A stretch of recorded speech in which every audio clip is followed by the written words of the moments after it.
देखिए, हम लोग आज यूपी बोर्ड क्लास 9th का मैथ का बहुत ही मोस्ट इम्पोर्टेंट चैप्टर पढ़ने जा रहे हैं। इसका नाम है सांख्यिकी।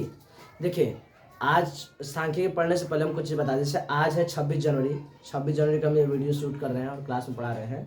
तो 26 जनवरी को हम सभी लोग, जितने भी भारतीय लोग हैं, वो सभी लोग क्या करते हैं, गणतंत्रता दिवस के रूप में सेलिब्रेट करते हैं, क्योंकि इस दिन हमारा देश गणतंत्र बना था, यानी कि हमारे देश में संविधान लागू किया गया था। तो इस बार जो 2026 का जो 26 जनवरी, इस साल हम 77वां गणतंत्रता दिवस मना रहे हैं। तो आप सभी लोगों को गणतंत्र दिवस की हार्दिक शुभकामनाएं। अब हम आते हैं अपने चैप्टर को स्टार्ट करते हैं। तो यूपी बोर्ड क्लास 9th का या मैथ का चैप्टर, इसका नाम है सांख्यिकी। मैथ का इस मतलब सिलेबस का अंतिम पार्ट भी है, अंतिम चैप्टर भी है। देखिए, इसको पढ़ने से पहले आप सभी लोग जानते हैं कि सभी लोग के एग्जाम जो है, जो एनुअल एग्जाम है, यानी कि जो एक तरह से फाइनल एग्जाम कहा जाए, वो सभी एग्जाम नज़दीक आ चुके हैं। तो सभी लोग अब प्रिपरेशन को अब अपना अंतिम रूप देंगे। जो चैप्टर बचे हुए हैं चैप्टर, वो पढ़ा दिया जाएगा, उसको समझा दिया जाएगा। बाकी जो चैप्टर पढ़ाए गए उसको आप घर पे पढ़िए, रिवीजन कीजिए, अच्छे से याद कीजिए। रिवीजन बहुत ही मस्ट होता है मैथ्स को पढ़ने में, साइंस को पढ़ने में, या किसी भी सब्जेक्ट को पढ़ने में। मैथ तो इसमें क्या होता है, लगातार प्रैक्टिस करने होते हैं। तो आप लगातार प्रैक्टिस करते रहिए, क्वेश्चन को रिवीजन करते रहिए, और जो आपका प्रीवियस क्वेश्चन है उसको भी रिवीजन करते। चलिए हम लोग स्टार्ट करते हैं चैप्टर का नाम है सांख्यिकी। इसको इंग्लिश में स्टैटिस्टिक्स बोलते हैं। ध्यान समझिए, यह चैप्टर आपने पिछली कक्षाओं में पढ़ा होगा, लेकिन हम लोग इसमें क्या होंगे, थोड़ा सा आगे की चीज़ों को पढ़ेंगे। ध्यान से पढ़ते चैप्टर पढ़ते हैं, पहले पिछली की चीज़ों को समझते हैं। जैसे इस चैप्टर में सांख्यिकी पढ़ने से पहले हम समझेंगे आंकड़े। अब आप समझिए, जैसे आपके क्लास में, जैसे आपका क्लासरूम है, तो क्लास 9th में है, तो क्लास 9th में मान लेते हैं कि क्लास 9th में ढेर सारे स्टूडेंट हैं, ठीक है। उसमें से कुछ लड़के होंगे और कुछ लड़कियां। मान लेते हैं उन संख्याओं को हम प्रदर्शित करेंगे। मान लेते हैं कि आपके क्लास में 10 लड़के और 9 लड़कियां हैं। क्लास 9th में 10 लड़के और तथा 9 लड़कियां हैं। तो ये जो संख्या के रूप में आपको सूचना दी जा रही है कि 10 लड़के और 9 लड़कियां हैं, यही क्या कहलाएंगे, आंकड़े कहलाएंगे। क्या कहलाएंगे, आंकड़े। ध्यान समझिए कि किसी भी कोई भी अगर आपको सूचना या जानकारी दी जाए, या जो तथ्य दी जा रहे हैं जो संख्यात्मक मान में होते हैं, उन्हें हम लोग क्या बोलते हैं, आंकड़े बोलते हैं। जैसे एक और एग्जांपल लेते हैं। जैसे मान लेते हैं कि आपके क्लास में एक एग्जांपल लिया जाए कि क्लास में 10 बच्चे हैं, 10 बच्चों ने टेस्ट दिया और मैक्सिमम मार्क्स 10 मार्क्स का है। तो 10 में से किसी बच्चे का 5 मार्क्स आता है, 4 मार्क्स आता है, 3 मार्क्स आता है, 2 मार्क्स आता है, 8 मार्क्स आता है, 7 मार्क्स आता है। इस तरह 10 बच्चों का अलग अलग मार्क्स आता है। तो इन सभी जो संख्यात्मक आंकड़े हैं, जो संख्यात्मक तथ्य है, इन संख्यात्मक तथ्य को हम क्या बोलते हैं, आंकड़े बोलते हैं। क्लियर हुआ।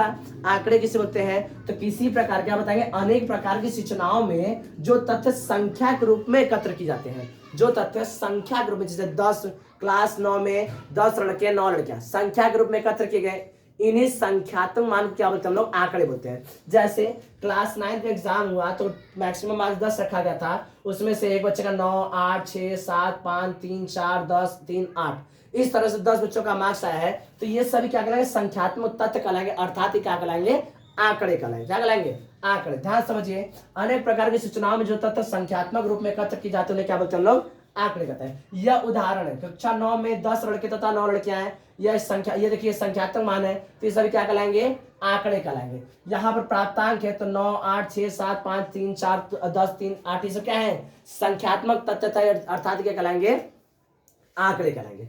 अब इसके बाद हम लोग आगे समझिए, ध्यान समझिए। देखिए, ये जो संख्यात्मक मान है या जो आंकड़े हैं, यह मूल रूप है। जैसे हमने टेस्ट लिया तो टेस्ट में से कॉपी को इस तरह थोड़ी ना चेक किया है कि भाई जो सबसे ज्यादा मार्क्स है उसको पहले चेक करेंगे, फिर उसके कम वाला। हमने मूल रूप से किया, कॉपी उठाया चेक किया इतना मार्क्स है, कॉपी उठाया चेक किया इतना मार्क्स है। तो मूल रूप में इस तरह से मार्क्स आया था, 9 आया, 8 आया, 6 आया, कोई रैंडम नंबर आया, पहले ज्यादा आ गया, फिर कम आ रहा है, फिर ज्यादा आ रहा है, फिर कम आ रहा है, फिर ज्यादा आ रहा है, कम। ये रैंडम मार्क्स आता है। तो इसे बोलते हैं, मूल रूप में एकत्र किए गए आंकड़ों को क्या बोलते हैं हम लोग, अव्यवस्थित आंकड़े बोलते हैं। या व्यवस्थित नहीं है, इन्हें हम लोग बोलते हैं अव्यवस्थित आंकड़े। इंग्लिश में से बोलते हैं रॉ डाटा। क्या बोलते हैं, रॉ डाटा। आइए अब ध्यान समझिए। देखिए, इन डाटा को सबसे पहले हम लोग क्या करते हैं, व्यवस्थित करते हैं। ये रॉ डाटा है, रॉ डाटा को रीड करना, उसके बारे में सही इंफॉर्मेशन देना, किसी को प्रोवाइड करना सही जानकारी, ये थोड़ा सा कठिन होता है। जैसे हम पूछें कि बताइए कितने बच्चे हैं जिनका मार्क्स 5 से कम आया, तो पहले खोजेंगे कहाँ गया 5 से कम वाला, तो 5 से कम 3 है, तो 4 है, 3 है, तो ढूंढना पड़ेगा। लेकिन अगर इसे हम व्यवस्थित कर लें कि भाई कम से ज्यादा या ज्यादा से कम व्यवस्थित कर लें, तो हम एक बार में पा पाएंगे कि कौन 5 से कम है, कौन 5 से ज्यादा है। तो संख्यात्मक जो तथ्य होते हैं यानी जो आंकड़े होते हैं, उन्हें हम आरोही क्रम में यानी असेंडिंग ऑर्डर में, अवरोही यानी डिसेंडिंग ऑर्डर में जब हम लोग व्यवस्थित कर लेते हैं तो उसे हम बोलते हैं व्यवस्थित आंकड़े। उसे क्या बोलते हैं? व्यवस्थित आंकड़े। अब ध्यान समझिए, अब हम लोग आंकड़ों समझ रहे हैं, तो आंकड़े किसे बोलते हैं हम लोग समझ लिए। आंकड़े जो मूल रूप से आंकड़े जो प्राप्त होते हैं उन्हें बोलते हैं हम लोग अव्यवस्थित आंकड़े। जिन आंकड़ों को हम लोग आरोही क्रम में या अवरोही क्रम में रख लेते हैं या उनको उसमें सजा लेते हैं, उन्हें बोलते हैं व्यवस्थित आंकड़े बोलते हैं। ठीक है, अब देखिए व्यवस्थित आंकड़े जब हो जाते हैं तो उन आंकड़ों को हमें क्या होता है? निरूपण करना होता है। निरूपण मतलब उसे प्रदर्शित करना होता है, उसे रिप्रेजेंट करना होता है।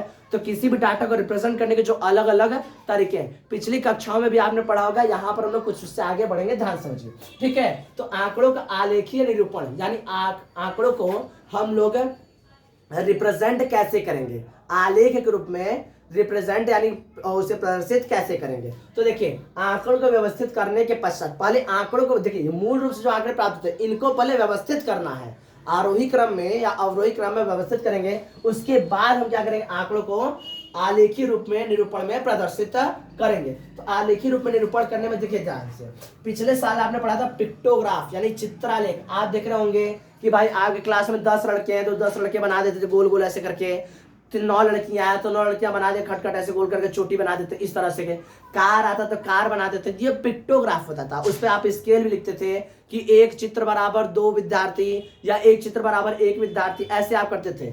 तो ये पिक्टोग्राफ रहा, चित्रालेख रहा, जो पिछली कक्षा में आप लोग पढ़ा था। इस क्लास में हम लोग 9th हम लोग को पढ़ना नहीं है, ध्यान समझे। अब नेक्स्ट हमारा दंड आरेख। देखिए आपने वृत्तारेख भी पढ़ा था, पाइग्राफ भी पढ़ा था, वो हम लोग पिछले कक्षा में पढ़ा था। इस बार जो पढ़ा उससे हम लोग समझ रहे हैं। ठीक है, तो दंड आरेख, दंड आरेख क्या होते हैं इसको हम लोग पढ़ेंगे। दंड आरेख में क्या होता है? इसमें समान चौड़ाई की आयत चित्रों द्वारा, आयत के द्वारा हम लोग क्या करते हैं? अपने डाटा यानी आंकड़ों को प्रदर्शित करते हैं एक्स और वाई एक्सिस पर। एक्स और वाई एक्सिस पर हम लोग एक समान चौड़ाई वाली आयत चित्रों के द्वारा हम प्रदर्शित करते हैं, उसे हम लोग क्या बोलते हैं? दंड आरेख बोलते हैं। ठीक है, नेक्स्ट हमारा है, अच्छा दंड आरेख। नेक्स्ट हमारा आयत चित्र और हिस्टोग्राम। आयत चित्र और हिस्टोग्राम, ध्यान समझिए। इसमें जो होता है दंड आरेख में, जो दंड के बीच में स्पेस होते हैं यानी जो बार होता है, यानी जो एक समान चौड़ाई के जो आयत होते हैं उनके बीच में क्या होते हैं? गैप होते हैं। जबकि हिस्टोग्राम आयत चित्र में बीच में स्पेस नहीं होते, ये कंटिन्यूअस होता है। जब हम पढ़ाएंगे, अभी जब बनाएंगे तो समझा देंगे। ठीक है,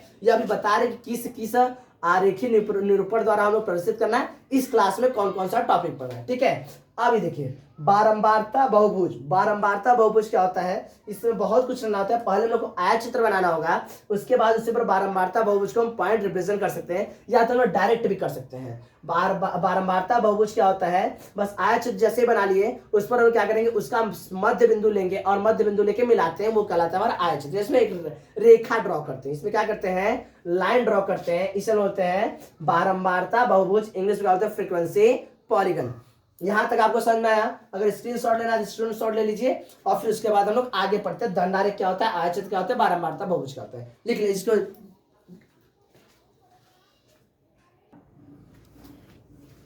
चलिए अब ध्यान दीजिए, हम नेक्स्ट टॉपिक पढ़ते हैं। पहले हम लोग पढ़ चुके आंकड़े किसे करते हैं, आंकड़ों को रिप्रेजेंट करने के अलग अलग तरीके। देखिए अब हम लोग एक एक तरीकों को अच्छे से डिटेल में समझते हैं। सबसे पहला हमारा टॉपिक आएगा दंड आलेख यानी कि बार ग्राफ। बार ग्राफ में किस प्रकार से आंकड़ों को हम लोग, जो व्यवस्थित आंकड़े उन्हें कैसे प्रदर्शित करते हैं। तो सबसे पहले प्रदर्शित करने से पहले, समझने से पहले हम इसका डेफिनेशन एक बार देख लेते हैं क्या होता है, ध्यान समझिए। बार ग्राफ यानी कि दंड आलेख या आंकड़ों का ऐसा चित्रीय निरूपण यानी चित्रों द्वारा निरूपित करने वाला ऐसा एक तरीका है जिसमें एक अक्ष पर, या तो एक्स, जनरली में क्या लेते हैं? एक्स अक्ष पर क्या करते हैं? एक्स अक्ष पर एक चर को प्रकट करते हैं। पहले एक चर क्या करते हैं?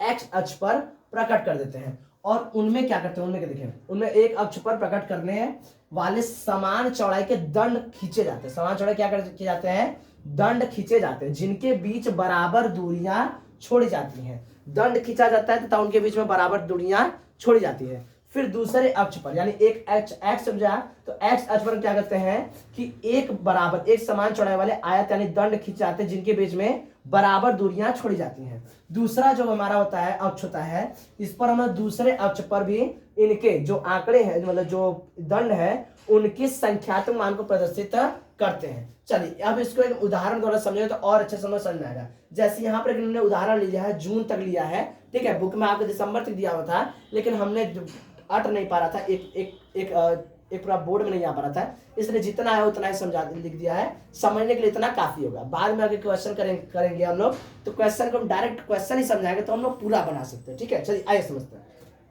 सबसे पहले जैसे हमने क्या एक उदाहरण लिया है कि क्रमांक संख्या 1 2 3 4 5 6 लिया और महीनों के नाम है, तो एक कक्षा 9वीं के छात्र में द्वारा एक तरह से एक वो किया गया कि पूछताछ की गई। तो पूछा गया कि भाई आपके जन्म का मंथ क्या है। तो बच्चों ने इस तरह से बताया, कुछ बच्चों ने बताया कि मेरे जन्म का मंथ जनवरी है, किसी बच्चे ने बताया कि मेरा फरवरी में जन्म हुआ था, किसी ने बताया मेरा जन्म मार्च में हुआ था, अप्रैल में हुआ था, मई में। तो इस तरह से ये इन्फॉर्मेशन वहां पर ली गई है। तो जनवरी में 3 बच्चों का, फरवरी में 4 बच्चों का, मार्च में 2 बच्चों का, इसे संख्यात्मक मान है, अर्थात ये क्या कहलाएंगे, आंकड़े कहलाएंगे। ध्यान समझिए। तो देखिए इस तरह से आंकड़ों हम लोग मतलब क्लास में जब वो किया गया, इस तरह से जनगणना की गई, तो इस तरह से हमें इन्फॉर्मेशन मिला है। तो जनवरी में 3 बच्चों का जन्म हुआ है, फरवरी में 4 बच्चों का जन्म हुआ है, मार्च में 2 बच्चों का, अप्रैल में फिर 2 बच्चों का, मई में 5 बच्चों का जन्म हुआ है, जून में 1 बच्चों का जन्म हुआ है। इस संख्यात्मक मान को, आंकड़ों को हमें किस में रिप्रेजेंट करना है, बार ग्राफ में रिप्रेजेंटेशन इनका करना है। तो देखिए कैसे रिप्रेजेंट करेंगे हम लोग। तो सबसे पहले हम क्या करते हैं, 2 अक्ष खींचते हैं और दोनों एक दूसरे परपेंडिकुलर होंगे। एक अक्ष खींचेंगे हम लोग एक्स अक्ष, यहाँ पे एक्स है, ये एक्स डैश है, यानी कि ये एक्स का ऋणात्मक मान हो जाएगा इधर, ये वाई अक्ष है और ये वाई का ऋणात्मक मान वाई डैश है, ठीक है। अब यहाँ पर जनवरी में कितने बच्चों का जन्म हुआ था, तो जनवरी पर हमें एक समान चौड़ाई वाला आयत खींचना है, यानी कि दंड खींचना है। तो जनवरी में देखिए कितने बच्चों का जन्म हुआ था, जनवरी में 3 बच्चों का जन्म दिखा रहा है, अर्थात हमें कहां तक जाना है, जनवरी में 3 तक जाना है। इस तरह से एक समान चौड़ाई का हमें आयत खींचना है, ठीक है। अगर आप इसको कलर करना चाहे तो कलर भी कर सकते हैं, कोई दिक्कत नहीं, ठीक है। अब देखिए फरवरी में देखेंगे, तो फरवरी में हमारा कितने बच्चों का जन्म हुआ है, तो 4 बच्चों का जन्म हुआ है। तो फरवरी में हम लोग 4 तक जाएंगे, यहां पर 4 पर इस तरह से एक समान चौड़ाई वाला आयत खींचेंगे, ठीक है। ये फरवरी में दिख रहा है, 4 के ऊपर एकदम सामने है, थोड़ा सा और ऊपर कर दें, ये 4 के एकदम सामने, ठीक है। अब देखिए मार्च में कितने बच्चों का जन्म हुआ है, तो 2 बच्चों का जन्म हुआ है। तो मार्च में 2 के सामने जाएंगे इस तरह से, ठीक है। अप्रैल में फिर 2 बच्चों का जन्म हुआ है, तो फिर इस तरह जाएंगे। मई में 5 बच्चों का जन्म हुआ है, तो मई में 5 तक जाएंगे।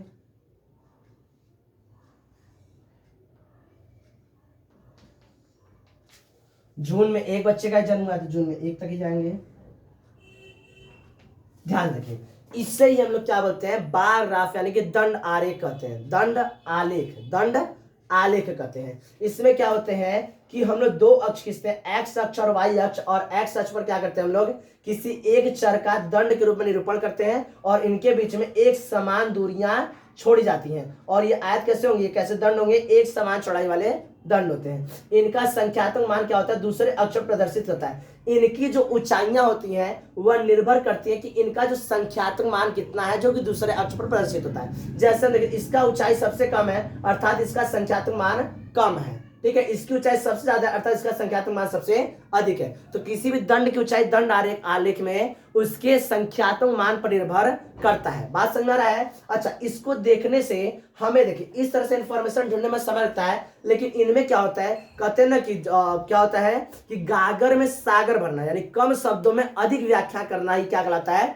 इस तरह से आलेखों का काम होता है। देखिए सांख्यिकी में यही हम लोग पढ़ते हैं कि कम शब्दों में अधिक से अधिक इंफॉर्मेशन प्रोवाइड कर पाना। बात समझ रहे हैं। तो चित्र क्या होते हैं, बहुत ज्यादा इंफॉर्मेशन कम ही जगह में दे पाते हैं। यहाँ पे आप देखिए कम जगह में बहुत ज्यादा, यहाँ देखिए कितना बड़ा लिया था, लेकिन यहाँ पर कम जगह में ज्यादा इंफॉर्मेशन दे रहा है। सबसे ज्यादा किस महीने में बच्चों का जन्म हुआ, तो आसानी से आप बताते हैं मई में हुआ, देख रहे उसका पीला सबसे ज्यादा है।